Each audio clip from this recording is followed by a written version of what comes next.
Hi there, I'm Marty Portillo. I am the writer, director, producer, and creator of this here said project. One more time. And I finally wanted to take a little time to kind of talk a little bit about this work in progress. We've been shooting for a little over a year in this project, off and on, little by little, weekend by weekend, day by day. And basically, I was going through my computer and I came across these audition videos for some of the cast members, and I kind of thought I'd like to talk a little bit about it and maybe give a little behind the scene process on what it took to cast for this project, and maybe a little bit as to what it took to shoot some of these scenes, which sometimes proved to be easy, but most of the time proved to be most difficult. Not for the cast, because they've actually been awesome and great, but difficult in the sense that a lot of planning, coordination, and for a single person to take care of all of that. And I'm hoping that maybe a lot of you out there kind of already understand this, and a lot of you are actually doing this and what it means to wear the many hats, I suppose, of production. One more time. And you're ready in 3, 2, 1, action. So what do you got for me today? Best quality shit around. Yeah, I've heard that before. The fuck? You saying my shit ain't quality? Damn, calm down. I just gotta make sure I'm getting the good shit. You know I got 10 guys back there trying to bite my nuts off if I don't. Let's start off here with Ian's audition. You see, I've been in search for a main character, and the character's name is Sergio, for quite some time before I auditioned Ian, and whoever I would look at to audition just didn't seem to fit the part or to have the chops to portray the role in a convincing manner. Now, as disclosure, I did find someone who I did cast for the lead role, and he's great, he's phenomenal, he's a great actor, but in the end our schedules just didn't line up. His schedule was like way off of mine, and my if you're gonna work, I guess, doing one of my projects, you kind of need to be a little bit more flexible than what his schedule allowed. And so he understood that, I understood that, so the search continued. So then one day I had scheduled to audition 2 people for the lead character. It was Ian and George.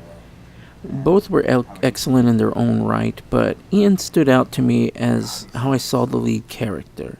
In fact, after we started shooting the pilot, I finally told Ian that when I was auditioning him, that I pretty much knew within 30 seconds into his audition, I kind of knew that he was like the character for the lead role.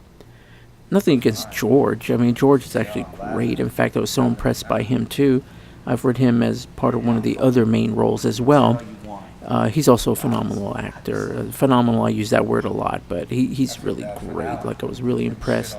But I saw George more as a character of Tito. He's sort of like the big brother of the group who watches over everyone. Best quality shit around. Oh, man. I've been told that before. What the fuck, man? You trying to say my shit ain't quality? Damn, calm down. I gotta make sure I'm getting the good shit.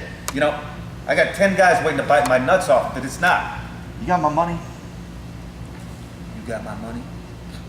With any audition that I hold, more than half the meeting alone is just getting to know the person and talking a little bit with each other. After all, I want to make sure that we all click behind the scenes as well.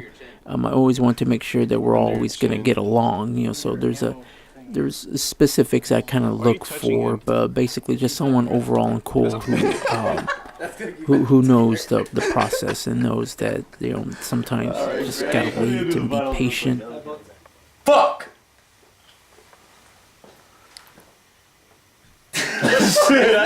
In Ian's audition, I noticed for certain parts he was very talkative.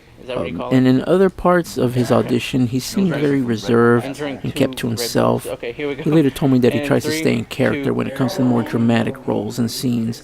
So when I see that he's trying to keep in character, I let the rest of the crew, tell them to kind of lay off with the jokes, that way they can kind of stay in character.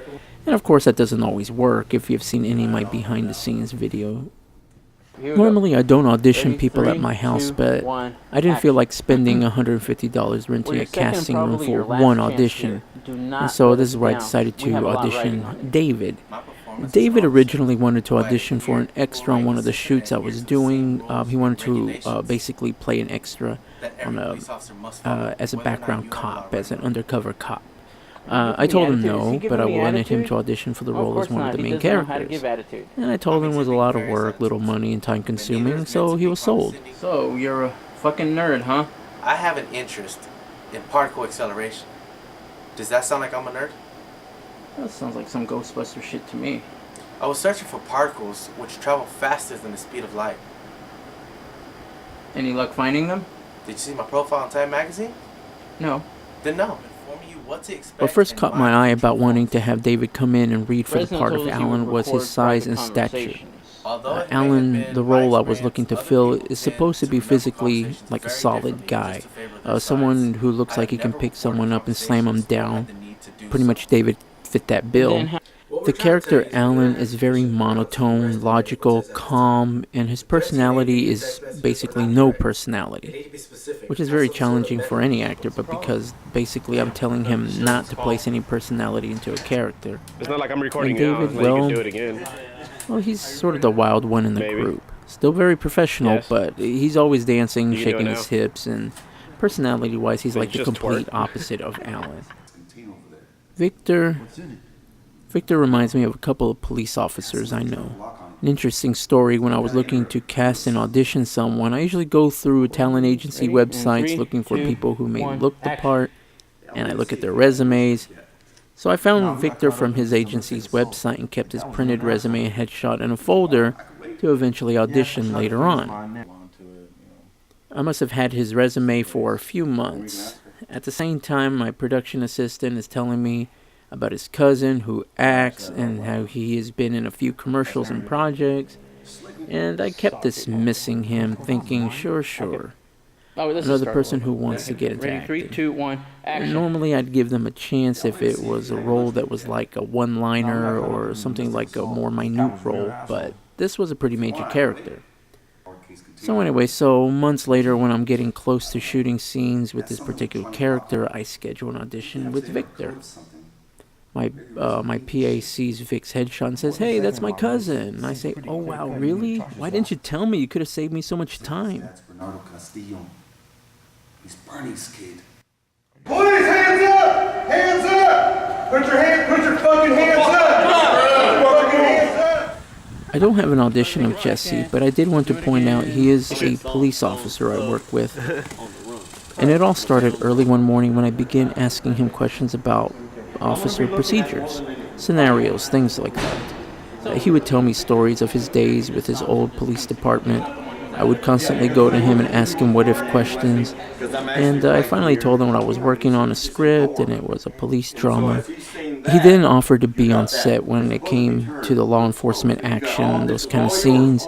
He held little workshops for the actors playing the officers. It was actually pretty cool. You know, he showed them like how to clear a room and taught them like how to slice the pie, sort of, if you will, and how to watch your partner six, and basically how to handcuff somebody, like a different variety of ways of handcuffing a person because there's more than one.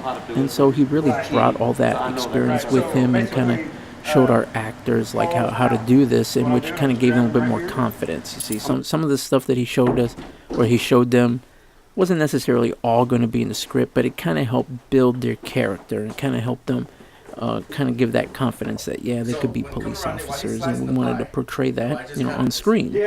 So anyway, it was very hands-on.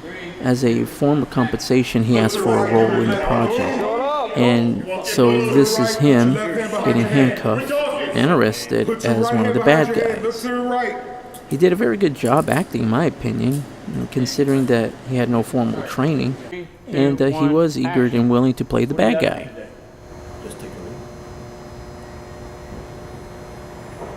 Damn, son, okay. Shit. And cut.